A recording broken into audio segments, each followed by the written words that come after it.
Hello everyone. आप सभी का फिर से स्वागत है। ये घटना चक्र हिस्ट्री का डिस्कशन है और हम लोग आधुनिक भारतीय इतिहास को डिस्कस करें, जिसमें आज का टॉपिक है आधुनिक भारत में शिक्षा का विकास। सबसे पहले इस टॉपिक को डिस्कस करेंगे, इसके बाद इस टॉपिक से रिलेटेड अब तक जितने भी प्रश्न पूछे गए उन सभी प्रश्नों को एनालिसिस करेंगे।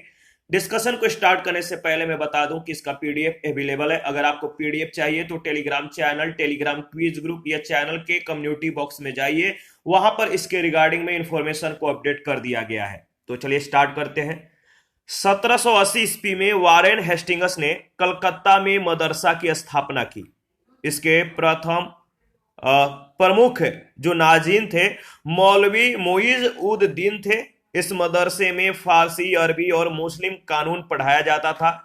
इसके स्नातक ब्रिटिश राज में दुभाषीय के रूप में सहायता करते थे।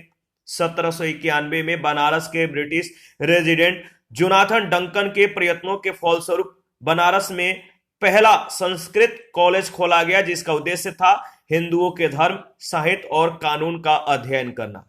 पेरिस की रॉयल एशियाटिक सोसाइटी की सदस्यता माइकल मधुसूदन दत्त को प्रदान की गई थी। किसको? माइकल मधुसूदन दत्त को। वारेन हेस्टिंग्स के काल में चार्ल्स विल्किंस ने भगवत गीता का प्रथम आंग्ल अनुवाद किया, जिसकी प्रस्तावना स्वयं वारेन हेस्टिंग्स ने लिखी। देखिए, विल्किंस ने फारसी तथा बांग्ला मुद्रण के लिए ढलाई के अक्षरों का आविष्कार किया और हॉल हेड ने 1778 में संस्कृत व्याकरण प्रकाशित किया। Sir William Jones Warren Hastings के समय कलकत्ता उच्चतम न्यायालय के न्यायाधीश नियुक्त हुए। इनकी प्रेरणा पर 1784 में एशियाटिक सोसाइटी की स्थापना हुई। ये स्वयं इसके सभापति नियुक्त हुए। इस संस्था ने एशियाटिक रिसर्चेज नामक पत्रिका के माध्यम से भारत के अतीत को प्रकाश में लाने का कार्य किया और इसी क्रम में इन्होंने 1789 में कालिदास के द्वारा लिखित अभिज्ञानम शकुंतलम का अंग्रेजी में अनुवाद किया। इसके 5 संस्करण प्रकाशित किए गए। 1854 ईस्वी के बाद शिक्षा के क्षेत्र में हुई प्रगति की समीक्षा करने के लिए 1882 में डब्ल्यू हंटर की अध्यक्षता में एक आयोग नियुक्त किया गया। इस आयोग की रिपोर्ट में प्राथमिक शिक्षा के सुधार और विकास पर विशेष जोर दिया जाता था। यह दिया गया। राष्ट्रीय शिक्षा के क्षेत्र में अगर बात करें तो सर्वप्रथम 8 नवंबर, याद रखिएगा 8 नवंबर को जो है 8 नवंबर 1905 को रंगपुर नेशनल स्कूल की स्थापना हुई। 16 नवंबर 1905 में कलकत्ता में एक सम्मेलन का आयोजन किया गया। इस सम्मेलन में राष्ट्रीय साहित्यिक, वैज्ञानिक और तकनीकी शिक्षा देने के लिए राष्ट्रीय शिक्षा परिषद जो है स्थापित करने का फैसला हुआ। 15 अगस्त 1906 को राष्ट्रीय शिक्षा परिषद की स्थापना की गई। 1813 ईस्वी के चार्टर अधिनियम के तहत प्रति वर्ष शिक्षा के लिए 1 लाख रुपए खर्च करने की व्यवस्था की गई थी। सैडलर आयोग शिक्षा से संबंधित था। 1917 में सरकार ने कलकत्ता विश्वविद्यालय की संभावनाओं के अध्ययन तथा रिपोर्ट के लिए एक आयोग नियुक्त किया। डॉक्टर एम.ई. सैडलर जो लीड्स विश्वविद्यालय के उप कुलपति थे, इसके अध्यक्ष नियुक्त किए गए। इस आयोग के सदस्य 2 भारतीय डॉक्टर आशुतोष मुखर्जी और डॉक्टर जियाउद्दीन अहमद भी थे। इस आयोग को कलकत्ता विश्वविद्यालय की शिक्षा पर अपनी रिपोर्ट देने को कहा गया था। इस आयोग का यह विचार था कि यदि विश्वविद्यालय शिक्षा का सुधार करना है, विश्वविद्यालय की जो शिक्षा है इसका सुधार करना है, तो माध्यमिक शिक्षा है इसका सुधार जरूरी है। भारतीय शिक्षा पद्धति में, एजुकेशन सिस्टम में भाषा से संबंधित विवाद का अपना विवरण देने के लिए जो है विलियम बेंटिक ने अपनी काउंसिल के विधि सदस्य लॉर्ड मैकाले को लोक शिक्षा समिति का प्रमुख नियुक्त किया। मैकाले ने भारत में शिक्षा के लिए अंग्रेजी भाषा का समर्थन किया था। भारत के औपनिवेशिक काल में अधोमुखी निस्पंदन सिद्धांत, the theory of downward filtration, शिक्षा के क्षेत्र से संबंधित था। तो अधोमुखी जो निस्पंदन सिद्धांत है यह शिक्षा के क्षेत्र से संबंधित था। इस सिद्धांत का अर्थ था कि शिक्षा समाज के उच्च वर्ग को ही दी जाए। इस वर्ग से छन छन कर शिक्षा का असर जन सामान्य तक पहुंचे, ऐसा इसका उद्देश्य था। भारत में आधुनिक शिक्षा प्रणाली की जो नींव है 1835 ईस्वी में मैकाले के स्मरण पत्र से पड़ी। मैकाले ने भारतीय रीति रिवाजों के लिए अपना तिरस्कार इन शब्दों में व्यक्त किया। यूरोप के एक अच्छे पुस्तकालय की एक अलमारी का एक कक्ष भारत और अरब के समस्त साहित्य से अधिक मूल्यवान है। इस तरह से इन शब्दों से जो है मैकाले ने भारतीय रीति रिवाजों का तिरस्कार किया, अपमान किया। लॉर्ड विलियम बेंटिक के काल में 7 मार्च 1835 को प्रस्ताव के द्वारा मैकाले का दृष्टिकोण अपना लिया गया। Governor general lord William Cavendish Bentinck के शासन काल में 7 मार्च 1835 को लॉर्ड मैकाले के प्रस्ताव को स्वीकृत कर भारत में अंग्रेजी को जो है उच्च शिक्षा का माध्यम मान लिया गया। भारत में अंग्रेजी शिक्षा का मैग्ना कार्टा कहे जाने वाले 1854 के चार्ल्स वुड के डिस्पैच को आधार बनाकर लंदन विश्वविद्यालय की तर्ज पर ब्रिटिश भारत में 3 विश्वविद्यालय कलकत्ता, मद्रास और बंबई की स्थापना 1857 ईस्वी में की गई थी। डी के कर्वे के प्रयत्नों से बंबई में प्रथम महिला विश्वविद्यालय की स्थापना हुई। ये महाराष्ट्र के समाज सुधारक और सामाजिक कार्यकर्ता थे। इन्होंने विधवाओं के उत्थान के लिए विधवा विवाह प्रतिबंध निवारक मंडली की भी स्थापना की थी। 1896 में उन्होंने पुणे में विधवा गृह की स्थापना की। उन्होंने स्वयं एक ब्राह्मणी विधवा से विवाह किया था और 1958 में इन्हें, याद रखिएगा, भारत रत्न प्रदान किया गया। डेक्कन एजुकेशन सोसाइटी की स्थापना न्यू इंग्लिश स्कूल के प्रारंभ के साथ पुणे में की गई थी। 1884 में डेक्कन एजुकेशन सोसाइटी औपचारिक रूप से गठित की गई। इस संस्था के संस्थापकों में वीके चिपलुंकर, बीजी तिलक, गोपाल गणेश आगरकर और एमबी नामजोशी प्रमुख थे। राजा राममोहन राय आधुनिक शिक्षा के सबसे प्रारंभिक प्रचारकों में से एक थे और 1817 ईस्वी में इन्होंने डेविड हेयर और अलेक्जेंडर डफ के साथ मिलकर कलकत्ता में प्रसिद्ध हिंदू कॉलेज की स्थापना की थी। मेयो कॉलेज की स्थापना 1875 में, अजमेर में मुस्लिम एंग्लो ओरिएंटल कॉलेज की स्थापना 1875 में अलीगढ़ में और दिल्ली कॉलेज की स्थापना 1824 में हुई थी। भारतीय विश्वविद्यालयों में धार्मिक शिक्षा के लिए जो है मदन मोहन मालवीय ने प्रबल रूप से वकालत की। इन्होंने 1916 में बनारस हिंदू विश्वविद्यालय की स्थापना की और 1919 से 1939 तक इसके कुलपति बने रहे। इन्होंने Hindustan the Indian union, Abhyudaya और मर्यादा नामक पत्र पत्रिकाएं भी प्रकाशित की थी। याद रखिएगा, काफी महत्वपूर्ण है। पहला प्रश्न है, भारत में अंग्रेजों ने प्रथम मदरसा कहां स्थापित किया था? भारत में अंग्रेजों ने प्रथम मदरसा कहां स्थापित किया था? सही जवाब है कलकत्ता में। डी ऑप्शन बिल्कुल करेक्ट ऑप्शन है। 1780 ईस्वी में वारेन हेस्टिंग्स ने कलकत्ता में मदरसा की स्थापना की थी। एशियाटिक सोसाइटी ऑफ बंगाल के संस्थापक कौन थे? एशियाटिक सोसाइटी ऑफ बंगाल के संस्थापक कौन थे? तो सही जवाब है सर विलियम जोन्स, यानी ऑप्शन ए बिल्कुल करेक्ट ऑप्शन है। 1784 में हेस्टिंग्स के सहयोगी सर विलियम जोन्स ने एशियाटिक सोसाइटी ऑफ बंगाल की स्थापना की ताकि एशिया के सामाजिक तथा प्राकृतिक इतिहास, पुरातत्व संबंधी कला, विज्ञान और साहित्य का अध्ययन किया जा सके। 1791 ईस्वी में बनारस के ब्रिटिश रेजिडेंट जोनाथन डंकन के प्रयत्नों के फलस्वरूप बनारस में एक संस्कृत कॉलेज खोला गया। थर्ड नंबर है, वाराणसी में प्रथम संस्कृत महाविद्यालय की स्थापना किसने की थी? बताइए, वाराणसी में प्रथम संस्कृत महाविद्यालय की स्थापना किसने की थी? सही जवाब है, याद रखिएगा, जोनाथन डंकन, यानी ऑप्शन ए बिल्कुल करेक्ट ऑप्शन है। इसके बाद प्रश्न संख्या नेक्स्ट है 4।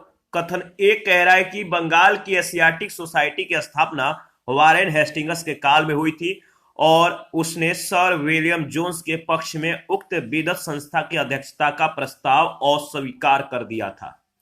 कारणार वारेन हेस्टिंग्स स्वयं एक उद्भट विद्वान और प्राच्य विद्या का प्रखर समर्थक था, जो संस्कृत, फारसी और अरबी के अध्ययन को प्रोत्साहित करता था। इन दोनों में से कौन सा कथन सही है? दोनों सही है या एक सही है, दूसरा गलत है? दूसरा सही है, पहला गलत है। क्या है? तो अगर बात करें तो ए और आर दोनों सही है। आर कथन ए का सही व्याख्या है, यानी ऑप्शन ए। वारेन हेस्टिंगस 1774 से 85 ईस्वी के दौरान बंगाल का गवर्नर जनरल था।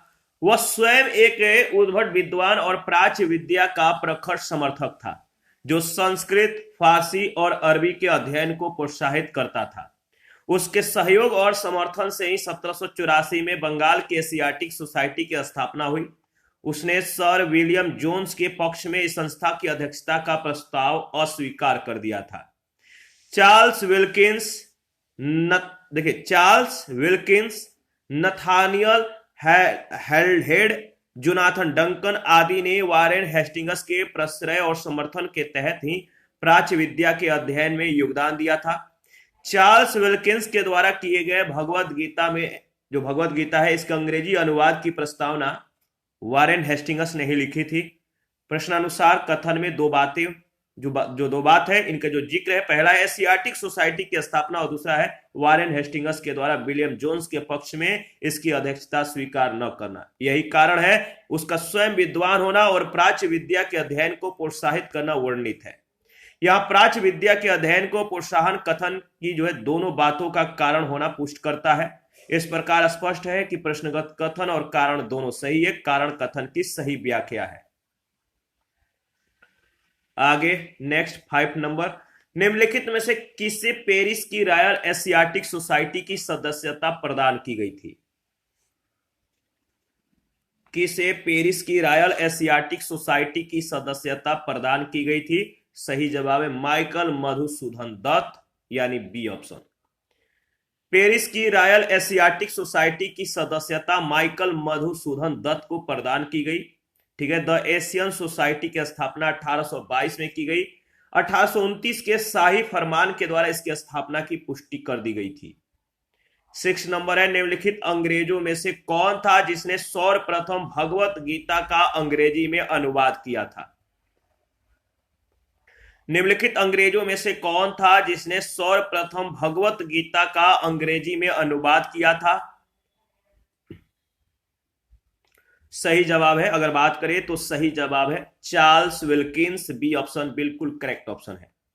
वारेन हेस्टिंगस के काल में चार्ल्स विल्किंस ने भगवत गीता का प्रथम आंग्ल अनुवाद किया, जिसकी प्रस्तावना स्वयं वारेन हेस्टिंगस ने लिखी। 7 नंबर है, निम्नलिखित में से किसने कालिदास की प्रसिद्ध रचना शकुंतला का पहली बार अंग्रेजी में अनुवाद किया था? निम्नलिखित में से किसने कालिदास की प्रसिद्ध रचना शकुंतला का पहली बार अंग्रेजी में अनुवाद किया था? Sir William Jones, D option.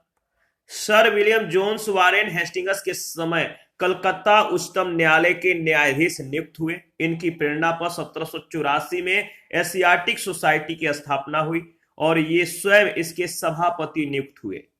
इस संस्था ने एशियाटिक रिसर्चेज नामक पत्रिका के माध्यम से भारत के अतीत को प्रकाश में लाने का कार्य किया। इसी क्रम में इन्होंने 1789 में कालिदास रचित अभिज्ञान शकुंतलम का अंग्रेजी में अनुवाद किया। इसके 5 संस्करण प्रकाशित किए। इसके बाद 8 नंबर है, स्वतंत्रता पूर्व अवधि में ब्रिटिश सरकार के द्वारा भारत में आधुनिक शिक्षा के प्रसार का मुख्य उद्देश्य क्या था? स्वतंत्रता पूर्व अवधि में ब्रिटिश सरकार के द्वारा भारत में आधुनिक शिक्षा के प्रसार का मुख्य उद्देश्य था, क्या था? मुख्य उद्देश्य था छोटे प्रशासनिक पदों पर नियुक्ति के लिए शिक्षित भारतीयों की आवश्यकता, यानी ऑप्शन ए बिल्कुल करेक्ट ऑप्शन है। देखिए, अगर बात करें तो ब्रिटिश राज के द्वारा भारत में अंग्रेजी शिक्षा का प्रसार करवाने के पीछे मुख्य कारण था प्रशासन का खर्च कम करने की चिंता। इसके लिए सरकार शिक्षित भारतीयों की संख्या बढ़ानी चाहती थी, जिससे प्रशासन और ब्रिटिश व्यावसायिक प्रतिष्ठानों के छोटे कर्मचारियों की ओर बढ़ती हुई जरूरतों को पूरा किया जा सके। 9 नंबर है, ब्रिटिश सरकार के किस अधिनियम ने सबसे पहली बार भारत में शिक्षा के लिए 1 लाख रुपए दिए थे? ब्रिटिश सरकार के किस अधिनियम ने सबसे पहले भारत में शिक्षा के लिए 1 लाख रुपए दिए थे? तो सही जवाब है चार्टर अधिनियम 1813। इस अधिनियम ने सबसे पहली बार भारत में शिक्षा के लिए 1 लाख रुपए दिए। 1813 के चार्टर अधिनियम के तहत कंपनी ने पहली बार शिक्षा के प्रति सरकारी उत्तरदायित्व उठाया। प्रति वर्ष शिक्षा के लिए जो है 1 लाख रुपए खर्च करने की व्यवस्था इस अधिनियम ने की थी। 10 नंबर है, वुड डिस्पैच के बारे में निम्नलिखित में से कौन से कथन सत्य है? वुड डिस्पैच के बारे में कौन सा कथन सत्य है? इसका सही जवाब हो जाएगा सहायता अनुदान व्यवस्था शुरू की गई, यानी पहला, और दूसरा है विश्वविद्यालय की स्थापना की सिफारिश की गई। यानी इसमें पहला दूसरा स्टेटमेंट सही है, ऑप्शन ए बिल्कुल करेक्ट ऑप्शन है। देखिए, वुड डिस्पैच या वुड घोषणा पत्र ब्रिटिश ईस्ट इंडिया कंपनी के बोर्ड ऑफ कंट्रोल के अध्यक्ष चार्ल्स वुड के द्वारा 1854 में जारी किया गया था। इस घोषणा पत्र में भारतीय शिक्षा पर एक व्यापक योजना प्रस्तुत की गई। इस घोषणा पत्र में शिक्षा के उद्देश्य, माध्यम, सुधारों आदि पर विचार किया गया था। इस घोषणा पत्र को भारत में अंग्रेजी शिक्षा का मैग्ना कार्टा भी कहा जाता है। प्रस्ताव में जो है सरकार ने पाश्चात्य शिक्षा के प्रसार को अपना उद्देश्य बनाया। उच्च शिक्षा को अंग्रेजी भाषा के माध्यम से दी जाने पर जो है उच्च शिक्षा को अंग्रेजी भाषा में दिए जाने पर बल दिया गया।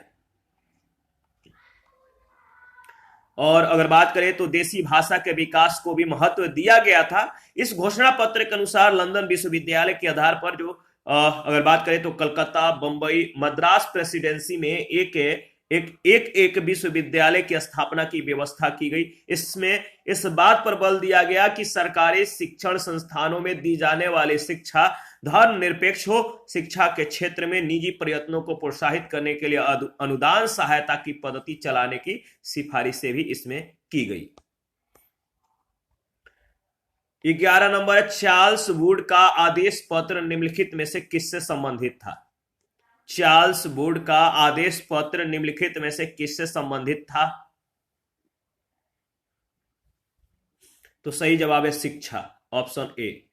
ठीक है, बोर्ड घोषणा पत्र बोर्ड ऑफ कंट्रोल के अध्यक्ष चार्ल्स वुड के द्वारा 19 जुलाई 1854 को जारी किया गया था।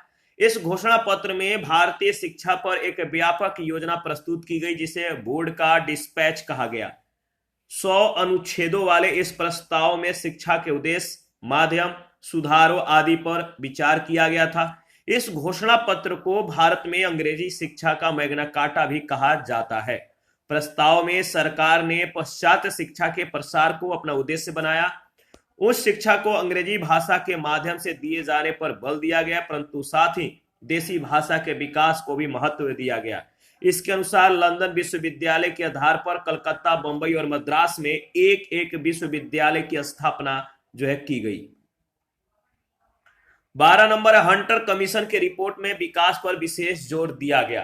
किस पर? हंटर कमीशन था, इसकी रिपोर्ट में विकास पर जोर दिया गया था। किसके विकास पर जोर दिया गया? तो सही जवाब है प्राथमिक शिक्षा को, यानी सी ऑप्शन। 1854 ईस्वी के पश्चात शिक्षा के क्षेत्र में हुई प्रगति की समीक्षा करने के लिए 1882 में लॉर्ड रिपन ने डब्ल्यू हंटर की अध्यक्षता में प्रथम भारतीय शिक्षा आयोग नियुक्त किया गया। इस आयोग की रिपोर्ट में प्राथमिक शिक्षा के सुधार और विकास पर विशेष रूप से जोर दिया गया था। 13 नंबर है, प्रथम भारतीय शिक्षा आयोग की नियुक्ति किसने और किस वर्ष की? प्रथम भारतीय शिक्षा आयोग की नियुक्ति किसने और किस वर्ष की? सही जवाब है लॉर्ड रिपन ने 1882 में, यानी ऑप्शन ए बिल्कुल करेक्ट ऑप्शन है। देखिए, ए ऑप्शन बिल्कुल करेक्ट ऑप्शन है। 14 नंबर है, 40 number, national council of education की स्थापना कब हुई? नेशनल काउंसिल ऑफ एजुकेशन की स्थापना कब हुई? सही जवाब है 15 अगस्त 1906, यानी डी ऑप्शन। राष्ट्रीय शिक्षा के क्षेत्र में सर्वप्रथम 1905 में रंगपुर नेशनल स्कूल की स्थापना हुई। 16 नवंबर 1905 को कलकत्ता में एक सम्मेलन का आयोजन किया गया। इस सम्मेलन में राष्ट्रीय साहित्यिक, वैज्ञानिक और तकनीकी शिक्षा देने के लिए राष्ट्रीय शिक्षा परिषद स्थापित करने का फैसला हुआ। 15 अगस्त 1906 को राष्ट्रीय शिक्षा परिषद की स्थापना की गई। 15 नंबर है, सैडलर आयोग किससे संबंधित था? सैडलर आयोग किससे संबंधित था? सैडलर आयोग का संबंध शिक्षा से था, यानी सी ऑप्शन। काफी महत्वपूर्ण सवाल है। सैडलर आयोग शिक्षा से संबंधित था। 1917 में सरकार ने कलकत्ता विश्वविद्यालय की संभावनाओं के अध्ययन और रिपोर्ट के लिए एक आयोग का नियुक्ति किया। डॉक्टर एम ई सैडलर जो लीड्स विश्वविद्यालय के उप कुलपति थे, इसके अध्यक्ष नियुक्त किए गए। इस आयोग का यह विचार था कि यदि विश्वविद्यालय शिक्षा का सुधार करना है तो माध्यमिक शिक्षा का सुधार आवश्यक है। इसने 1904 के विश्वविद्यालय अधिनियम के कड़ी निंदा की और यह भी बताया कि इससे कॉलेज और विश्वविद्यालय शिक्षा जो है ठीक ठाक, यानी शिक्षा का ठीक ठीक समन्वय नहीं हो सकता है। 16 नंबर है, शिक्षा में सुधार के लिए ब्रिटिश सरकार ने सैडलर विश्वविद्यालय आयोग कब नियुक्त किया? शिक्षा में सुधार के लिए ब्रिटिश सरकार ने सैडलर विश्वविद्यालय आयोग कब नियुक्त किया? सही जवाब है 1917, यानी बी ऑप्शन। देखिए, 1902 ईस्वी में लॉर्ड कर्जन ने 2 भारतीय सदस्यों को सम्मिलित करते हुए एक विश्वविद्यालय आयोग गठित किया। वे कौन थे? तो इसका सही जवाब क्या होगा बताइए, वे कौन थे? सैयद हुसैन बिलग्रामी और न्यायमूर्ति गुरुदास बनर्जी। वे कौन थे? तो सैयद हुसैन बिलग्रामी और न्यायमूर्ति गुरुदास जो है बनर्जी। वायसराय लॉर्ड कर्जन ने शैक्षिक सुधारों के तहत 1902 में सर टॉमस रैले की अध्यक्षता में एक विश्वविद्यालय आयोग का गठन किया गया था। इस आयोग के सदस्यों में 2 भारतीय सदस्यों सैयद हुसैन बिलग्रामी तथा न्यायमूर्ति गुरुदास बनर्जी को नियुक्त किया गया था। इस आयोग के द्वारा दिए गए सुझावों के आधार पर विश्वविद्यालय अधिनियम 1904 पारित किया गया था। 18 नंबर है, लॉर्ड मैकाले किससे संबंधित है? लॉर्ड मैकाले संबंधित है। लॉर्ड मैकाले किससे संबंधित है? तो अंग्रेजी शिक्षा से, यानी सी ऑप्शन बिल्कुल करेक्ट ऑप्शन है। भारतीय शिक्षा पद्धति में भाषा से संबंधित विवाद पर अपना विवरण देने के लिए विलियम बेंटिक ने अपने काउंसिल के विधि सदस्य लॉर्ड मैकाले की जो लोक शिक्षा समिति का प्रमुख जो है लॉर्ड मैकाले लोक शिक्षा समिति के प्रमुख नियुक्त किए गए कि इन्होंने किया मतलब कि विलियम बेंटिक ने अपने काउंसिल के विधि सदस्य लॉर्ड मैकाले को, और मैकाले ने भारत में शिक्षा के लिए अंग्रेजी भाषा का जो है समर्थन किया था, सपोर्ट किया था। 19 नंबर है, भारत के औपनिवेशिक काल में अधोमुखी निस्पंदन सिद्धांत किस क्षेत्र से संबंधित था? The theory of downward filtration शिक्षा के क्षेत्र से संबंधित था, याद रखिएगा। तो बी ऑप्शन। देखिए, अगर बात करें तो इस सिद्धांत का जो अर्थ था, the theory of downward filtration यानी अधोमुखी निस्पंदन सिद्धांत, जो सिद्धांत था इसका अर्थ था कि शिक्षा समाज के उच्च वर्ग को दी जाए और उच्च वर्ग जो है वे उच्च वर्ग से जो शिक्षा है वो छन छन के नीचे के स्तर पर, मान लीजिए ये उच्च वर्ग है और ये नीच वर्ग है, तो यहां पर अगर शिक्षा दिया जाता है तो ये छन छन कर जो है यहाँ के इस वर्ग तक पहुंच जाएगा। ये था डाउनवर्ड फिल्ट्रेशन थ्योरी, तो याद रखिएगा। शिक्षा का असर जन सामान्य तक पहुंचे ऐसा छन छन कर ये मतलब किया है। और मैकाले का कहना था कि मैकाले जो थे इनका कहना था कि सीमित साधनों से समस्त जनता को शिक्षित करना असंभव है। 20 नंबर है, भारत की शैक्षणिक नीति में फिल्ट्रेशन थ्योरी के प्रतिपादक थे, कौन थे? भारत की शैक्षणिक नीति में फिल्ट्रेशन थ्योरी के प्रतिपादक थे मैकाले, बी ऑप्शन। इसके बाद नेक्स्ट 21 है, भारत में आधुनिक शिक्षा प्रणाली की नींव किससे पड़ी? भारत में आधुनिक शिक्षा प्रणाली की नींव किससे पड़ी? तो 1835 के मैकाले के स्मरण पत्र से, बी ऑप्शन। भारत में आधुनिक शिक्षा प्रणाली की नींव 1835 के मैकाले के स्मरण पत्र से पड़ी। मैकाले ने भारतीय रीति रिवाजों के लिए अपना तिरस्कार इन शब्दों में व्यक्त किया। यूरोप की एक अच्छे पुस्तकालय की एक अलमारी का एक कक्ष भारत और अरब के समस्त साहित्य से अधिक मूल्यवान है। लॉर्ड विलियम बेंटिक के काल में 7 मार्च 1835 को एक प्रस्ताव के द्वारा मैकाले का दृष्टिकोण जो है अपना लिया गया। 22 नंबर है, निम्नलिखित में से किससे या किन से भारत में अंग्रेजी शिक्षा की नींव पड़ी? किससे या किनसे भारत में अंग्रेजी शिक्षा की नींव पड़ी? तो इसका सही जवाब हो जाएगा 1813 का charter act, general committee of public instruction 1823, प्राच्यविद एवं आंग्लविद विवाद, यानी डी ऑप्शन, पहला, दूसरा और तीसरा। ईस्ट इंडिया कंपनी ने ओरिएंटल शिक्षा की प्रचलित प्रणाली को प्रोत्साहित किया, पश्चिमी शिक्षा और अंग्रेजी भाषा को जो है बढ़ावा दिया। 1813 के चार्टर अधिनियम में भारत में शिक्षा के प्रसार के लिए प्रति वर्ष 1 लाख रुपए खर्च करने के प्रावधान को अपनाया गया।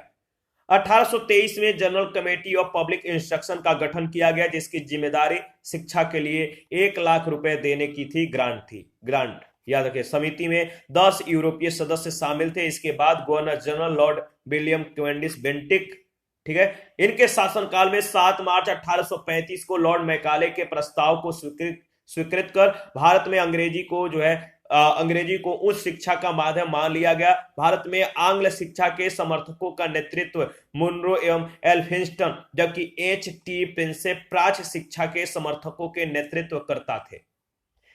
23 नंबर है, किसके शासनकाल में भारत में अंग्रेजी शिक्षा प्रारंभ की गई?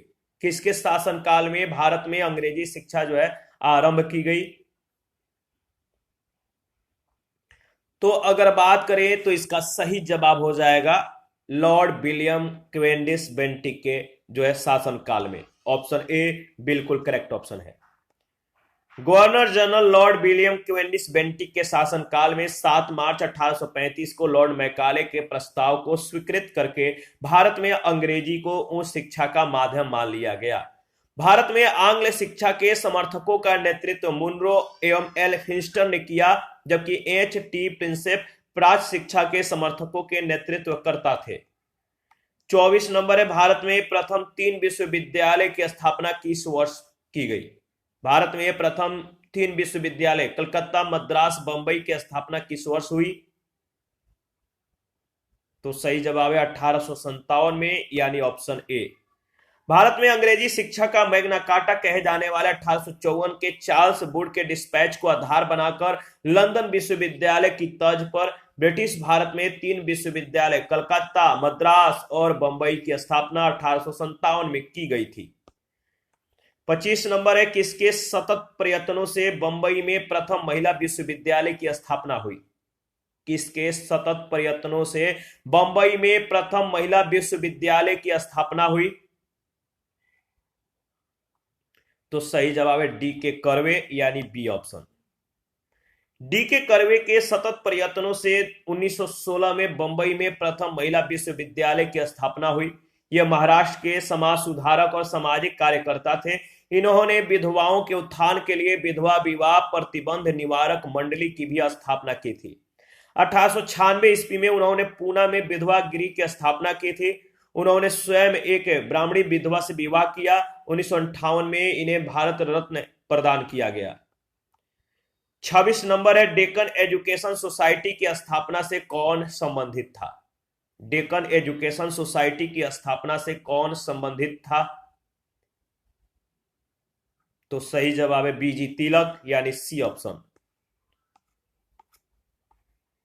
देखिए, इसके बाद अगर बात करें तो डेक्कन एजुकेशन सोसाइटी की स्थापना 1880 में न्यू इंग्लिश स्कूल के प्रारंभ के साथ पुणे में की गई थी। 1884 में डेक्कन एजुकेशन सोसाइटी औपचारिक रूप से गठित की गई। इस संस्था के संस्थापकों में वीके चिपलुंकर, बीजी तिलक, एमबी नामजोशी और गोपाल गणेश आगरकर प्रमुख थे। जस्टिस रानाडे इस सोसाइटी की संस्थापना नहीं बल्कि इसके 5 संरक्षकों में से एक थे। 27 निम्नलिखित कॉलेजों में सर्वप्रथम किसकी स्थापना हुई थी? निम्नलिखित कॉलेजों में सर्वप्रथम किसकी स्थापना हुई? तो याद रखिएगा, हिंदू कॉलेज कलकत्ता की।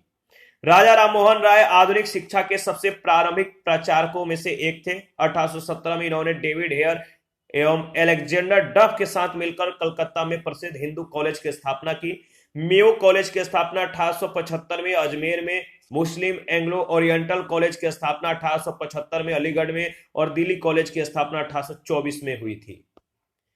28 नंबर है, Mohammedan Anglo oriental college Aligarh की स्थापना निम्नलिखित में से किस वर्ष हुई? Mohammedan Anglo oriental college Aligarh की स्थापना निम्नलिखित में से किस वर्ष हुई? तो इसका सही जवाब हो जाएगा 1875। सी ऑप्शन बिल्कुल करेक्ट ऑप्शन है। डेविड हेयर और अलेक्जेंडर डफ के साथ मिलकर निम्नलिखित में से किसने कलकत्ता में हिंदू कॉलेज की स्थापना की? डेविड हेयर और अलेक्जेंडर डफ के साथ मिलकर निम्नलिखित में से किसने कलकत्ता में हिंदू कॉलेज की स्थापना की? तो सही जवाब है राजा राममोहन राय, यानी डी ऑप्शन। प्रश्न संख्या 30 है, 1817 में डेविड हेयर के द्वारा प्रसिद्ध हिंदू कॉलेज की स्थापना की गई थी। 1817 में डेविड हेयर के द्वारा प्रसिद्ध हिंदू कॉलेज की स्थापना कहां की गई थी? तो याद रखिएगा सही जवाब है कलकत्ता में, यानी बी ऑप्शन। 31 है, भारत में औपनिवेशिक शासन के दौरान शैक्षणिक संस्थाओं के संदर्भ में निम्नलिखित युग्मों पर विचार कीजिए। एक तरफ संस्थान, दूसरी तरफ संस्थापक का नाम दिया गया है, इनमें से कौन सही सुमेलित है आपको बताना है। अगर बात करें तो इसमें केवल दूसरा यानी कलकत्ता मदरसा जो है इसका संबंध वारेन हेस्टिंग्स से है, यानी बी ऑप्शन। बनारस का संस्कृत कॉलेज जोनाथन डंकन के द्वारा 1791 में, कलकत्ता मदरसा Warren Hastings 1780, Fort William College Lord Richard Colley Wellesley 1800 में, 1800 ईस्वी में, याद रखिएगा। 32 है, वेलेजली है, इन्होंने कलकत्ता में फोर्ट विलियम कॉलेज की स्थापना किस लिए की थी? वेलेजली ने कलकत्ता में फोर्ट विलियम कॉलेज की स्थापना किस लिए की थी? तो याद रखिएगा सही जवाब हो जाएगा, यह ब्रिटिश नागरिकों को भारत में प्रशासन के लिए प्रशिक्षित करना चाहता था, डी ऑप्शन। कलकत्ता में ईस्ट इंडिया कंपनी के तत्कालीन गवर्नर जनरल वेलेजली के द्वारा 10 जुलाई 1800 को फोर्ट विलियम कॉलेज की स्थापना की गई। इस कॉलेज की स्थापना का मुख्य उद्देश्य ब्रिटिश सिविल सेवकों को भारत में प्रशासन के लिए फारसी और हिंदुस्तानी भाषा की शिक्षा देना था। 33 है, फोर्ट विलियम कॉलेज कलकत्ता के संदर्भ में कौन से कथन सत्य है? फोर्ट विलियम कॉलेज कलकत्ता के संदर्भ में कौन सा कथन सत्य है? इसका सही जवाब हो जाएगा, अगर बात करें तो केवल दूसरा, यानी इसकी स्थापना का मुख्य उद्देश्य था ब्रिटिश अधिकारियों को भारतीय भाषाओं की शिक्षा देना, यानी बी ऑप्शन, केवल दूसरा। 34 है, निम्नलिखित में से किसने भारतीय विश्वविद्यालयों में धार्मिक शिक्षा के लिए प्रबल रूप से वकालत की थी? निम्नलिखित में से किसने भारतीय विश्वविद्यालयों में धार्मिक शिक्षा के लिए प्रबल रूप से वकालत की? तो मदन मोहन मालवीय। भारतीय विश्वविद्यालय में धार्मिक शिक्षा के लिए मदन मोहन मालवीय ने प्रबल रूप से वकालत की थी। मदन मोहन मालवीय अग्रणी राष्ट्रवादी देशभक्त थे और आरंभ में एक स्कूल अध्यापक और बाद में व्यवसाय से वकील रहे। 35, बनारस हिंदू विश्वविद्यालय का शिलान्यास निम्न में से किसने किया था? बनारस हिंदू विश्वविद्यालय का शिलान्यास निम्न में से किसने किया था? तो Lord Hardinge, C option. Banaras Hindu विश्वविद्यालय का शिलान्यास 4 फरवरी 1916 को बसंत पंचमी के दिन तत्कालिक वायसराय लॉर्ड हार्डिंग के द्वारा किया गया था। 36 है, निम्नलिखित में से किसे सर्वप्रथम केंद्रीय विश्वविद्यालय घोषित किया गया? किसे सर्वप्रथम केंद्रीय विश्वविद्यालय घोषित किया गया? तो सही जवाब हो जाएगा बनारस हिंदू विश्वविद्यालय वाराणसी, सी ऑप्शन। दिए गए केंद्रीय विश्वविद्यालयों में बनारस हिंदू विश्वविद्यालय वाराणसी को सबसे पहले केंद्रीय विश्वविद्यालय का दर्जा प्रदान हुआ। इसकी स्थापना का श्रेय 1916 में महामना मदन मोहन मालवीय जी को जाता है। इसी के साथ आज का जो सेशन है समाप्त करते हैं। नेक्स्ट सेशन में आधुनिक भारत में प्रेस का जो विकास है इसके बारे में डिस्कस करेंगे। आप अपना प्रतिक्रिया देते रहें, आपके प्रतिक्रियाओं का हमें बेसब्री से इंतजार रहता है। जिन लोगों ने Telegram channel, Telegram quiz group, Facebook page, Instagram को ज्वाइन नहीं किया, वीडियो के डिस्क्रिप्शन बॉक्स में उसका लिंक है, आप ज्वाइन कर सकते हैं और प्लीज हमें सपोर्ट कीजिए। थैंक यू, मिलते हैं नेक्स्ट सेशन में।